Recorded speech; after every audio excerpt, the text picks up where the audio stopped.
네, 오늘부터 7강 내용 함께 보시겠습니다.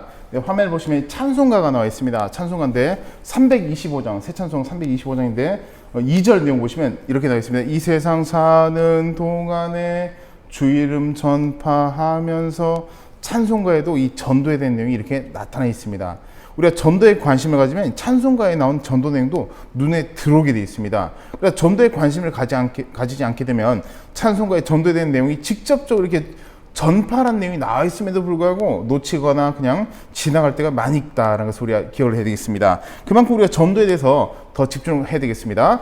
다음 내용 보시면 또 496장입니다. 새 찬송 3절 씨를 뿌릴 때에 나지 아니할까 염려하며 심히 애탈지라도 전도입니다.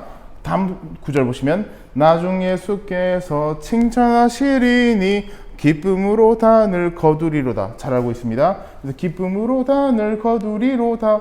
결국에 복음을 전했는데 당장 잘하지 않기 때문에 낙심해서 안 된다. 당연한 원리입니다. 오늘 씨를 뿌리고 오늘 자라면 그것은 벌써 비정상적인 것입니다. 그러나 언제 어디서 자라날지 모르지만 우리는 믿음으로 끝까지 복음을 전해낸다. 496장 내용을 통해서 또 우리가 기억을 해야 되겠습니다. 다음 내용 보시면 이번에 585장은 어떤 내용이면 영적 전쟁에 대한 그런 내용입니다. 3절 보시면 화면이 좀 작게 보시기 좀 제가 읽어드리겠습니다. 이 땅에 마귀 들끓어 우리를 삼키려 하나. 예, 마틴 루터가 지은 이 찬송가 알고 계실 것입니다. 이 내용 보시면 마귀가 들끓는다. 마귀가 들끓을 정도로 그만큼 악한 영적 세력이 많이 있다는 것입니다. 특히 전도할 땐 더욱더 그렇습니다. 근데 과연 우리가 이런 것을 인식을 하고 있는지, 특히 전도할 때마다 이런 일이 일어나고 있다는 것을 우리가 인식을 하고 있는지를 한번 돌아봐야 되겠습니다. 끊임없이 전도 과정에서 이런 일들이 많이 일어나고 있습니다. 전도하지 않아도 물론 많지만 전도할 때 더욱더 많은 공격들이 있다. 반대로 전도하지 않아서 공격이 없는데 이것을 착각하면 안 된다. 주님께서 주시는 평안이 아니다라는 것을 구분해야 되겠습니다. 다음 내용 보시겠습니다. 네, 나는 할렐루야 아줌마였다. 이 책 혹시 읽어보신지 모르겠습니다. 이 책은 제가 볼 때는 교단, 교파 상관없이 반드시 읽으시면 좋겠다라고 추천해드리고 싶은 그런 책인데 이 최자실 목사님께서 지으신 책입니다. 내용 보시면 한 페이지 제가 조금 읽어드리겠습니다. 조용기 학생회장이 되었고, 이게 조용기 목사님께서 신학교 다니실 때 학생회장을 되셨다라는 그런 내용이고, 네, 세 줄 정도 내려가면 보시면 무엇보다도 전도한 훈련을 해야 됩니다. 조용기 목사님께서 신학교 학생회장이 되시고 난 이후에 신학생들에게 무엇보다 신학교에서 우리 전도한 훈련을 해야 됩니다 라고 이야기를 하셨다는 것입니다. 그럼 우리가 대한민국에 있는 얼마나 많은 신학교들인지 말로 다 할 수 없습니다. 그 신학교들이 다 이러한 자세를 가지고 있는지, 다 이러한 방향성을 가지고 있는지, 혹은 커리큘럼 내에서 전도학, 전도신학, 혹은 전도실습이란 과목이 있는지도 우리가 한번 생각을 해봐야 되겠습니다. 또한 그런 과목이 있다 하더라도 신학생들이 졸업할 때까지 몇 번 전도를 나갔는지도 우리가 스스로 생각을 해봐야 되겠습니다. 과거도 마찬가지고 현재도 마찬가지입니다. 그래서 전도에 더욱더 집중해야 되겠다는 것입니다. 네, 다음 내용 보시겠습니다. 이번 전도자의 특징과 자세, 주의할 점 몇몇 가지가 있습니다. 첫 번째 보시면 영적으로 탈진한 상태로 전도하는 것은 아니다. 영적으로 채워지고 영적으로 충만하고 난 이후에 그렇게 복음을 전하러 나가야 되는데 영적으로 항상 채워지지 못한 그런 자세라면 올바르지 못하다는 것입니다. 그래서 영적으로 말씀, 기도, 예배, 찬양으로 충만해요. 성령으로 충만해야 되겠다. 준비가 무장이 되어야 되겠다는 것입니다.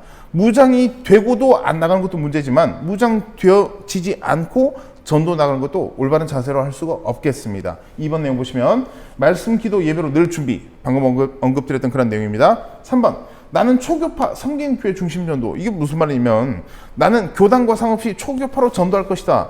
어떤 의미인지는 잘 알고 있습니다. 그러나 복음 전도라는 것은 어쨌든 가장 기본적으로 소속된 교회 중심으로 전도하는 것이 좋겠다는 것입니다.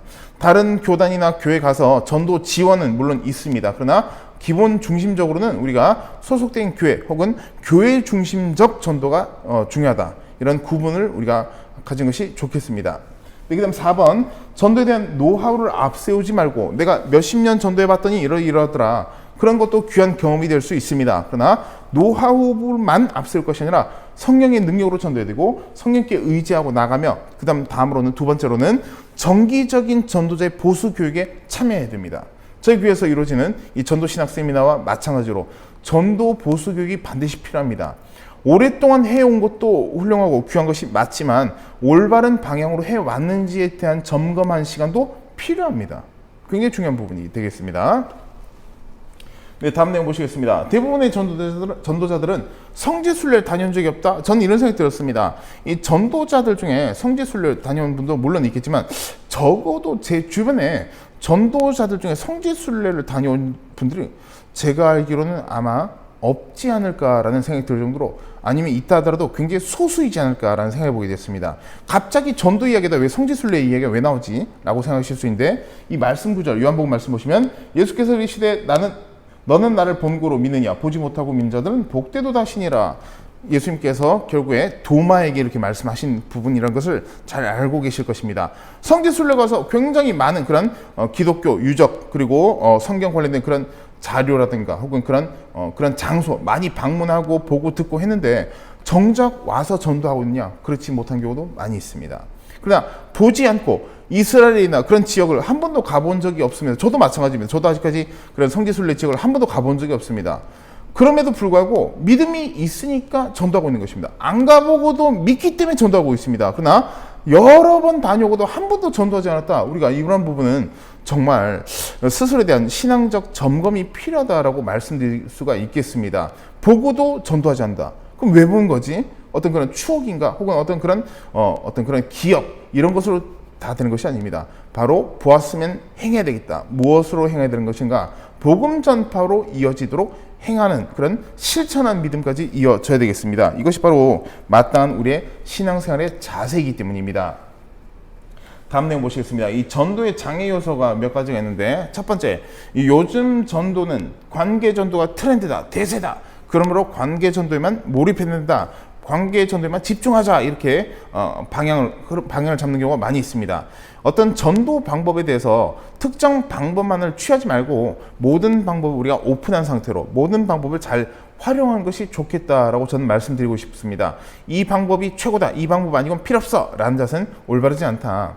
그러면 그 방법을 왜 선택하는가도 우리가 한번 생각해 봐야 될 텐데, 이 두 번째 줄 보시면 21세기 시대에 맞고 더 지혜롭게 오로지 관계 전도만 해야 된다. 노방 전도 나가서 얼마나 많이 노력하고 시간과 물질과 그리고 우리의 그 어떤 정성 이런 것을 다 해봤더니만 새신자가 한 명도 안 오니까 과연 이렇게 해야 될 것인가 라는 그런 의문을 가진 경우가 많이 있습니다. 그러나 그것은 의문이 아니라 그게 바로 믿음의 자세다라고 저는 말씀드릴 수가 있겠습니다.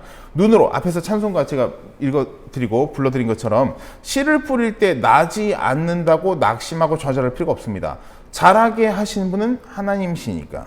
근데 방법론에만 추구한다, 방법론만 우리가 몰두한다, 이것은 믿음의 자세로 보기가 어렵겠습니다. 그 방법을 잘 활용하는 것은 좋겠지만, 그러나 이거 외에는 효율적으로 그럼 별로인 것 같아, 이런 자세는 좋지 않다는 것입니다. 다음 줄 보시겠습니다. 노방전도는 효율성이 떨어지고 경제적이지 못하다. 경제 논리, 경제성 추구, 이런 자세 자체는 무엇이냐? 이 세속화에서 들어온 것입니다. 그렇게 따지면 우리 지난 시간에 제가 그런 내용을 언급한 적이 있었지만, 선교사, 외국에서 오신 서양에서 오신 선교사님들은 경제적으로 따지면 순교하시거나 우리 한국에서 돌아가실 이유가 없습니다. 귀국 다 하셔야 됩니다. 그리고 한국에 올 필요도 없습니다. 그렇게 따지면 후원만 하고 선교오시러 올 필요가 없습니다. 그러나 그렇지 않습니다. 한국에 오셔서 2세대까지도 다 3세까지도 다 죽음을 우리 한국에서 죽게 되는 것을 우리가 알고 있습니다. 많은 기독교 유적지가 우리 한국 내에도 성지순례할 곳이 많이 있습니다.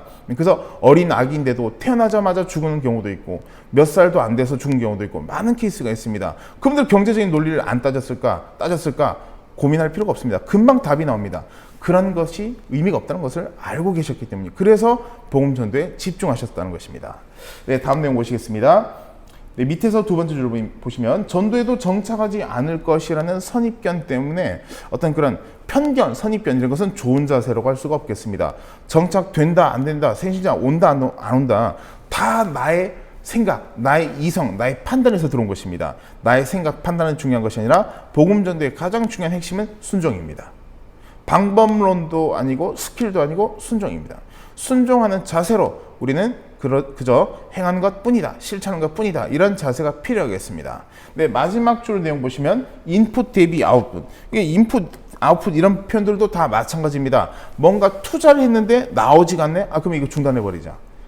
100만 원을 투자했는데 아무런 결과가 없잖아. 다 끊어버려. 이것은 세상적인 관점입니다.